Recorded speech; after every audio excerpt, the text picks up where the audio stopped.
Hey y'all, welcome back. Today we have Sarah Bowen. She is the owner of Oconee Formal. Sarah, thank you so much for taking the time to be on with us today. Well, thank you for having me. I'm excited. So if you could just give a little breakdown of who is Sarah. Sure. My name is Sarah Bowen. My husband and I, Mark, have been married for 15 years this year. We have three kids, twins that are in fifth grade. They're 10, Madison and Mason. And then we have a 9-year-old, Max. He's in third grade. Avid soccer players. If I'm not at the store, I'm at the soccer field. So I'm a soccer mom / business owner. But yeah, that's pretty much me in a nutshell at this point. We mom and business owner. Okay, so as you know, we all know as business owners, we don't start out as a business owner, or at least most of us do not start out as a business owner. Right. So Sarah and I have known each other for 20 plus years. We met at Georgia Southern University a long time ago. Eagles. Yeah.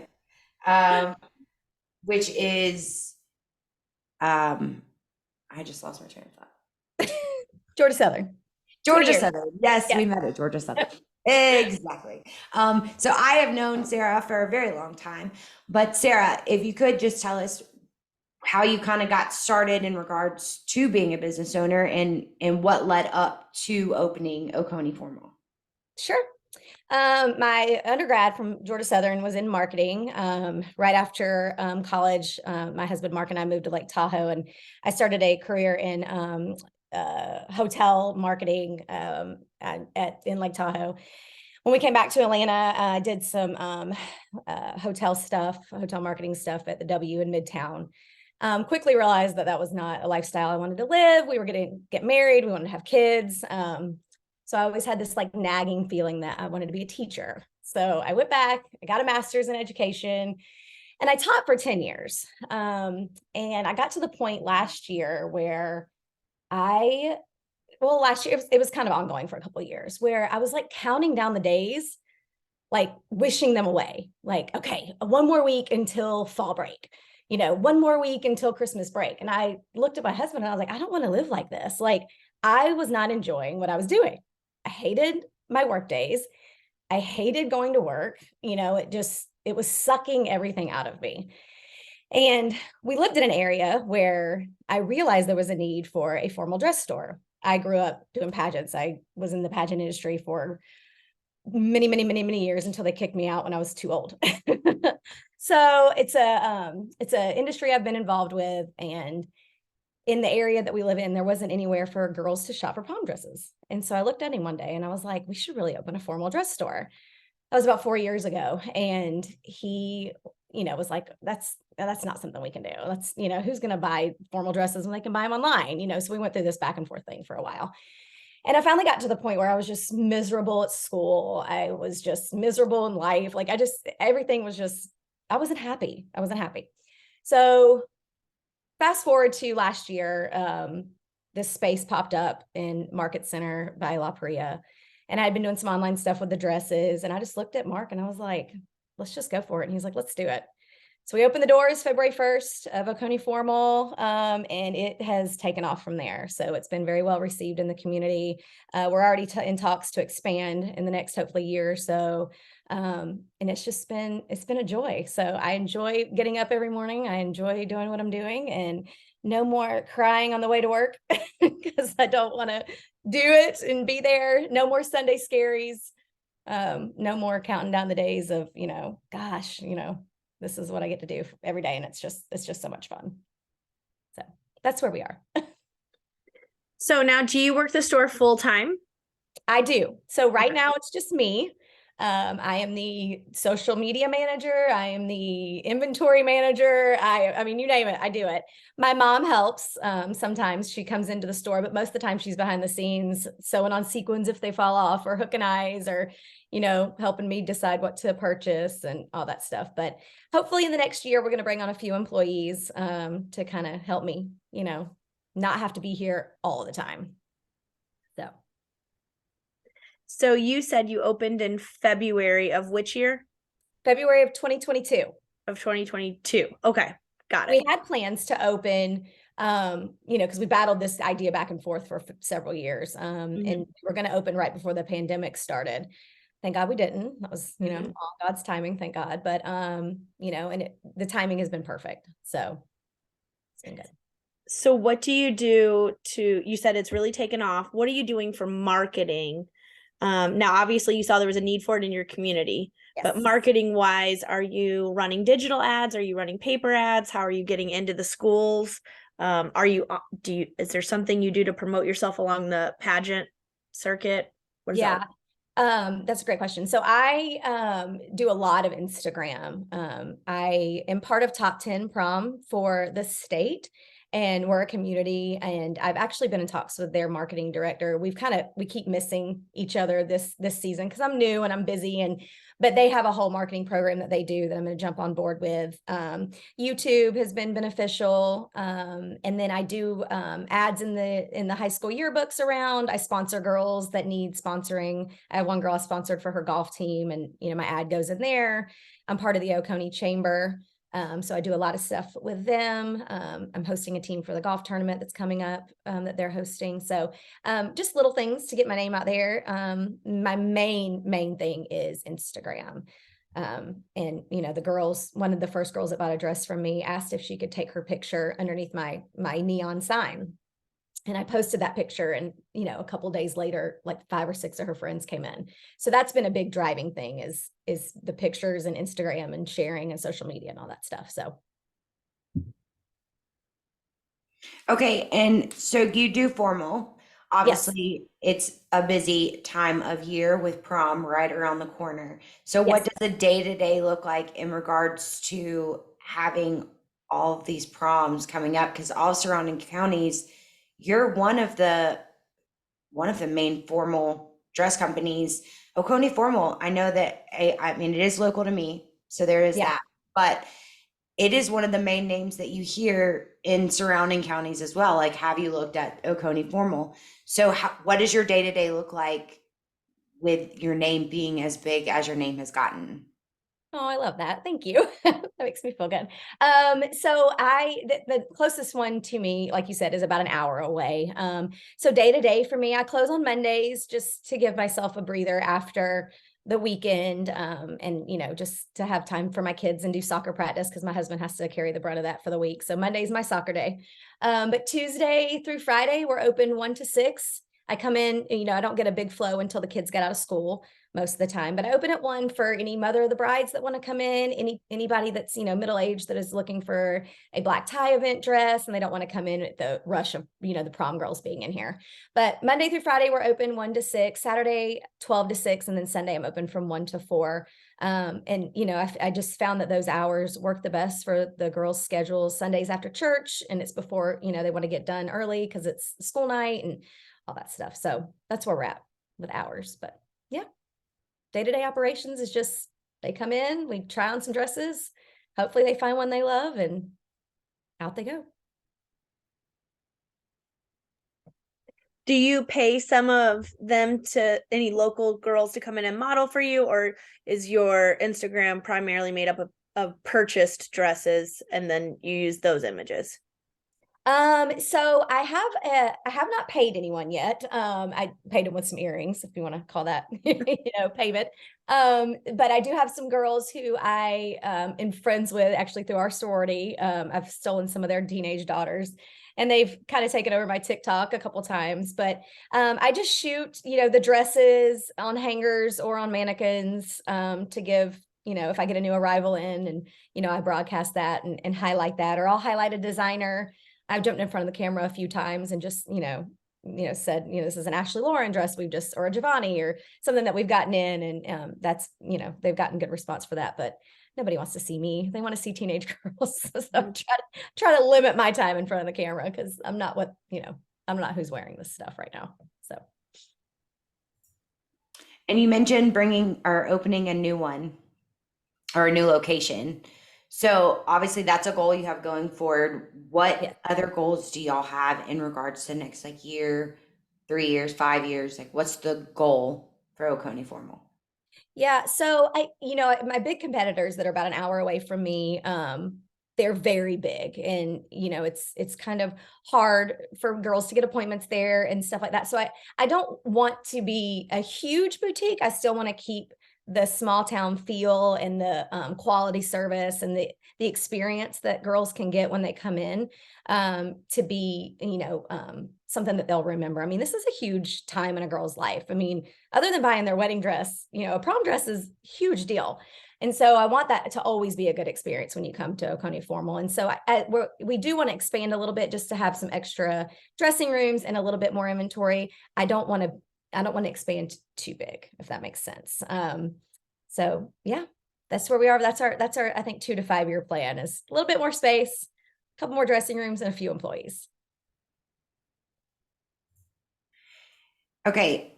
Now, I know you said that you had talked about 4 years ago, it got knocked down. Then you had talked about opening before COVID. Yep. Obviously, God was looking out, was like, nope, not the time. That worked out well.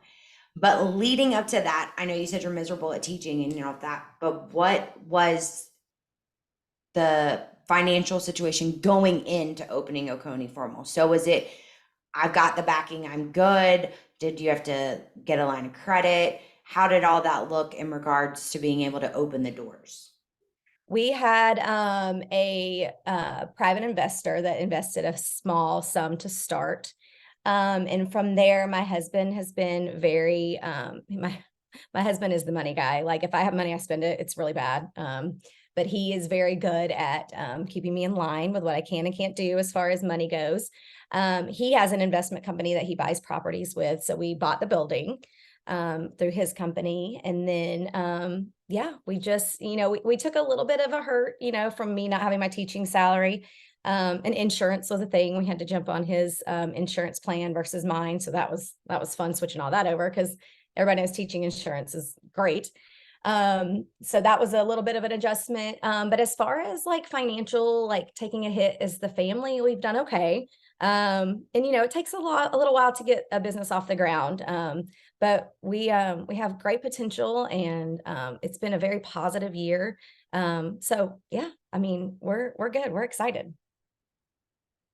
Hence the 2 to 3 year or 2 to 5 year plan for growing. Got to get the building paid off first.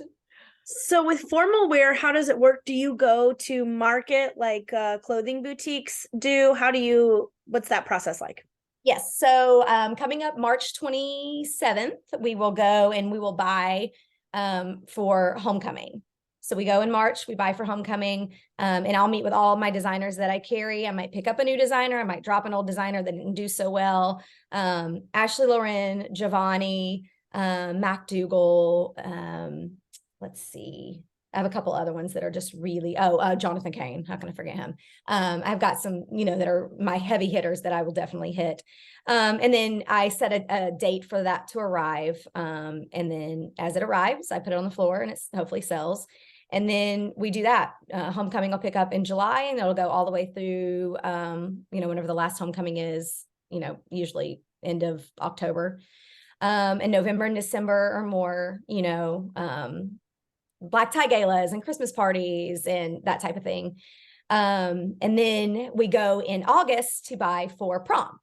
So as the homecoming's going on, we buy for prom, and as prom's going on, we buy for homecoming. So it's, you got to switch your brain around a lot. But so in August we'll buy for prom, and then that'll all start shipping, end of December, 1st of January, and then it's just a revolving door that just keeps going.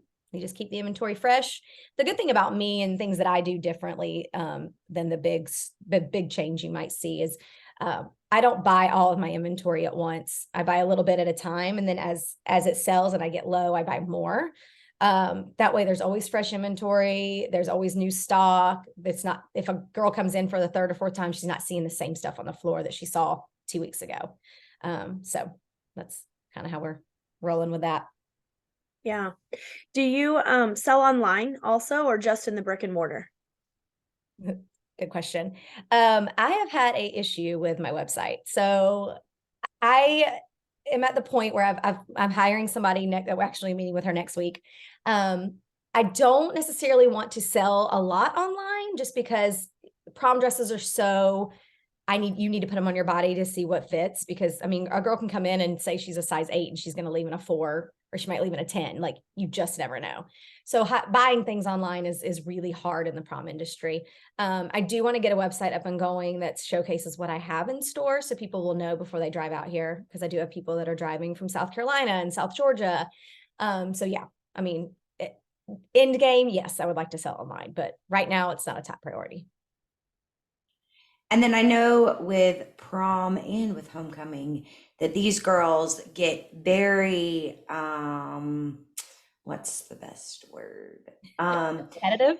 Yeah, competitive, catty about the fact that you can't wear the same color as me, you can't have the same dress as me. So do you carry multiple of the same dress, or do you just kind of eliminate that from the jump and only carry one, and once it's gone, it's gone? So I try to only order one of each design, but there are times when a girl will come in and she'll want that dress in a different color or a different size. And if it's available in stock, I will order it. I do try to register the other dress to her school so nobody else can buy it. That doesn't always work out, because I mean, there's plenty of other dress stores that they can go to and buy the dress. So if somebody comes in my store and they're like, oh, I want this dress, and it's already registered to the school, they'll just go somewhere else and buy it. But my goal is to make sure that I don't sell the same dress to the same school, if that makes sense. Yeah, that was going to be my next question. So you have a system to where you're not, if a girl from North Oconee High School walks in and buys a dress, then the girl that walks in behind her from North Oconee can't buy the same dress. Exactly. And we do, we can't guarantee anything, but we do try really hard to make sure that that doesn't happen, obviously. So, yeah. What's something that you have learned in this last year that was surprising to you about this industry? Something that I've learned.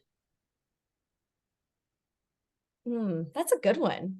I've been around the industry a really long time, so I knew a lot going in to it. I think what surprises me the most is how insecure some of these girls can be, because they will come in and they're gorgeous, but they have just been, I don't know if they've been bullied or just beat up, just to the point of just like not having self-confidence. And I'm just like, girl, you are beautiful. Like, stop. Like, seriously, like, put on the dress you want to wear and own it and just love what you're wearing. So that's definitely something we try to incorporate in the experience too, is, I will never push a dress on you that you don't feel comfortable in, or that doesn't look good on you, just to sell a dress. Like, you're going to leave my store in a dress that looks good because you look good in it, not because I need to make a sale. So I don't know if that answers your question, but that's where, that's what surprised me the most is, and I know that's probably not from the business side, probably not exactly, but that's what surprised me the most, just getting involved in all this.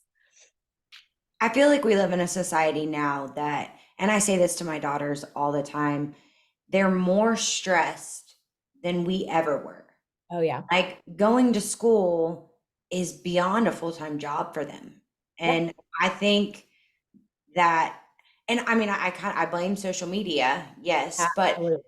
I also blame the school system. Like, I feel like I went to high school and like I was like, oh, I'm just going to school, Yeah. Like, Yeah. oh, I have a test today, no big deal. And my daughter's like, I've been studying for this test for 3 weeks. I feel like I haven't slept. And I'm like, what is happening right now? Yeah. But I think that, like, with the dress part of it, I feel like that should be the fun part. Exactly. And that's why we make it our mission that, when you walk in these doors, my mom and I are here, we're going to make sure that you have a great experience. And if I don't have something that you are looking for, I pray you go somewhere else and find it, because I want you to feel beautiful and be happy and love what you're wearing. And I am literally just trying to help in the process. And if I can help you, great. If you need to go somewhere else and find it, I completely understand. I have girls that come in that bought a homecoming dress for me, or didn't buy a prom dress for me, but brought homecoming. And they're like, I'm so sorry I didn't buy from you. I'm like, did you find something you loved? Show me a picture. And they're like, you want it? But I didn't get it from you. I'm like, I don't care. I want to see how beautiful you looked. So they love that. So it's a lot about building relationships and really caring about these girls. And I think that sometimes we can boost their confidence a little, which makes me happy. I truly do love what I'm doing, as you can tell.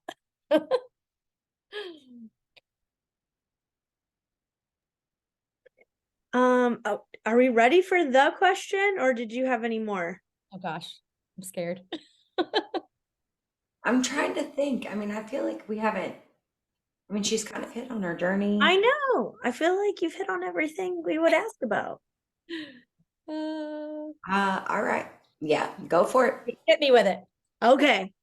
The question we ask every guest is, if you had one piece of advice for a brand new entrepreneur or someone who is considering going that route, maybe leaving corporate America and going that route, maybe leaving a teaching gig and going out on their own, what would that one piece of advice you would offer up to them? Go for it. Just do it. Do not listen to what anybody else says. If you know in your heart that it's right and you think you have a good idea, or you're passionate about it, or you think it's going to change your life, just do it, because I promise you, my life has completely changed and I could not be happier right now. So go for it. Would be my advice. You can tell. So I have a follow-up question, only because it made me think of this as you said that. You said you saw a need for it in your community. And then you also said you kind of grew up in this industry and had a keen awareness of it. Yes. What would be the weight between those two? Like, what made you really, I'm sure it's a combination of, but was it one more than the other that really drove you to make the decision to do this? As far as like knowing the industry and like bringing it to my town. Yeah. Yeah, absolutely. Because I mean, not only do we live, I mean, we live in Oconee County, so we're in a great community. And there's just nothing out here as far as formal dress stores. And then we're 5, 10, 15 minutes from Athens. So we have all the sorority girls over there who need places to shop, need places to go for formals and semi-formals, which I haven't even broken into that market yet, which I hope to do so soon. But yeah, I mean, just seeing the need and knowing that, I could bring something to the community that, these girls need and want, and I have the experience and I have the expertise. It just was a no-brainer. Awesome. So here we are. So, for those that don't already follow you or know where you're located, what is the best way for people to find you on social media, website? I know you said you're having website issues, but social media, website, physical address, I mean, whatever you want to give out there, what's the best way for people to find you? Okay, so we actually do have a new business phone number. When we first started, nobody does a landline anymore, obviously. So my cell phone had 2 lines on it. They discontinued one. It's a big mess. So my new number at the store is 706-286-5958, in case anybody needs it. We're located at 1431 Capitol Avenue in Suite 107. We're next door to Divine Salon in the La Pria Shopping Center. Also next door to Normal Soap Company. We are on Instagram, TikTok, Twitter. No, not Twitter. I don't do Twitter. Instagram, TikTok, Facebook. I did have a marketing lady tell me one time that if I was on Facebook, I was advertising to parents, which made me feel really old, but it's all good. And then the website's in the works. We hope to have the website up and running by the end of the summer. So. And what are those social media names? At Oconee Formal. Across the board. Easy peasy. Simple enough. Simple enough. For those of us who don't live there, how do you spell Oconee? That's funny. Oconee. And okay. Everybody has a very hard time pronouncing it, but I that remember is not how I would have thought. No. And I remember, and my dad he did not like the name that I had come up with. And he was like, you need to name it something that's more national in case you want to open more stores or, whatever. And I just remember, and Nichole, I don't know if you took marketing classes at Southern, but we had a professor, and I will never forget him saying, if you're going to open a store, you should name it after 2 things. Where are you and what do you do? Like, where are you located and what are you selling? Well, I'm in Oconee and I'm selling formal wear. So Oconee Formal, it has to be the name. So that's how we came up with it. But yeah, I mean, I couldn't think of naming it anything else. So that's how we got Oconee Formal. And I'm number 1 when you Google it on, Yeah, exactly. It just pops right up. Mm-hmm. Yep. Yeah, I was going to say for SEO, I feel like it has to be genius. Yeah. Oh. Well, I Sarah, try. thank you so much for Thank taking y'all. time, especially on the day that you are closed. So you're not actually even supposed to be working today. We really appreciate you taking the time to be on here with us. I can vouch personally for the dresses that she has in store. They are absolutely gorgeous. My oldest daughter has already picked out her homecoming dress, and I'm sure that she'll be in there this summer to pick out her prom dress, and she seems to think she's going to prom her freshman year. Well, I can't wait to dress her. Well, she will be there for sure. Thank you so much, Sarah, and Thank y'all. have a great day. Yeah. Thank you.